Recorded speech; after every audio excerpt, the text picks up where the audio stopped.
Star beings have never left our planet. They have been here always, since the beginning. They are here. They live within our Earth. Not very deep, but they're inside.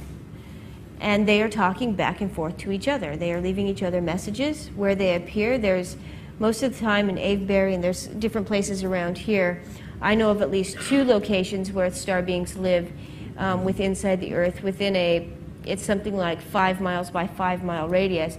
It is a very large place, and it's been here forever. They are speaking to each other, and sometimes they leave messages for us, human beings. And they warn us about different things, and they're instructing us about different things happening in our solar system and different things that they are doing on our planet. One thing that I find very disturbing, actually, is that our governments know they are real too. Because on several occasions, we've gone out to see a crop circle as soon as it's there, and there are government agents out there messing it up. So why are they hiding something? Of course they are real. They know what's happening as well, and they try to get there as soon as possible to interact with the crop circle before other people can read or determine what they are saying. Other crop circles actually have a dust, literally in the center, a crystalline dust that is not from our planet. Science has no idea where it comes from. It is not any kind of organism that belongs here on our planet. It is not from here. There are other crop circles who really prove what is happening out there. In the United States, we sent out a very large message with our DNA structure, how the body is formed, the different materials on our planet, all kinds of information about Gaia, in a very elongated message board that lined everything out. And it was sent into outer space. How many of you know that we got a message back? A real message back, with their DNA structure, with their body type, with what's on their planet, everything about the minerals on their planet, exactly the same way we sent it out. The real answer came. And not only did it come, but it came in the form of a crop circle in front of the very telescope that sent it out. Things are always happening, and it blows my mind that our media, our television, our news, wipes it under the table every single time. In Manhattan, just last year, there were probably over 90 UFOs just right above the skyline of the buildings in Manhattan. Over 90 of them. There were news reporters, there were people out by the hundreds of thousands staring up at these things as they floated by, went by. And the media there was only one headline about the entire thing, and they said, someone let interesting balloons off in Manhattan skyline. It really is ridiculous that our media tries to cover these things up. They are appearing everywhere. There was such a large one over, was it China, Debbie?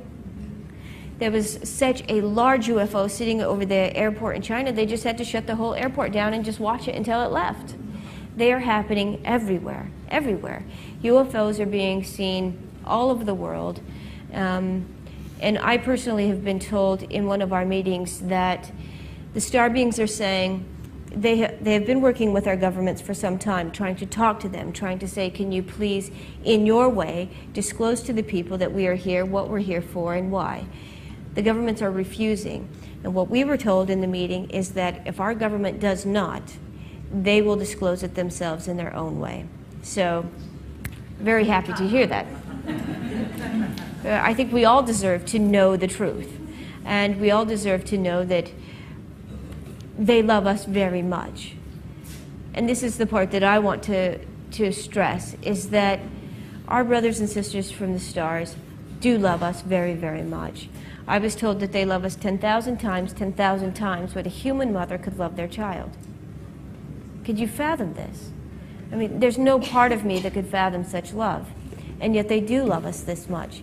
In fact, they help create humanity. And they watch over us a bit like their children, and they want us to make the right decisions. They want us to step into the heart. They want us to remember how extraordinary we are. I could just imagine their heartbreak. They talk about how many gifts we've been given, how extraordinary we are, and yet we've just thrown it all away, and we give our power to everyone else, and we've completely forgotten how beautiful we are. Completely. And we're walking around with these sunglasses on, and we just need to take them off and realize how beloved we really are and what we can create here. And they are wanting us to make the right decisions so very much. They can't come and do it for us. They can't come and save our world, and they can't come and save us for us, because they are like our parents. Those of you with children know that when your children were young and just starting to grow and to understand things, if you went in and did everything for them, they wouldn't have learned anything. We are in the same position. They want us to move forward and to enlighten, but they can't come and do it for us. But they are willing to come and teach. They are willing to come and stand at our side and gently coax us along. But they can only come when we ask them to come. The beloved man that was teaching us this is from Sirius A. He came and was in the middle of the meeting speaking to us. The most divine love I've ever felt in my entire life. And all of a sudden, in the middle of him talking to us about this process, he began to weep. And he asked me for one moment to think of my children, just sitting in their room, playing on the floor, and how much I love my children.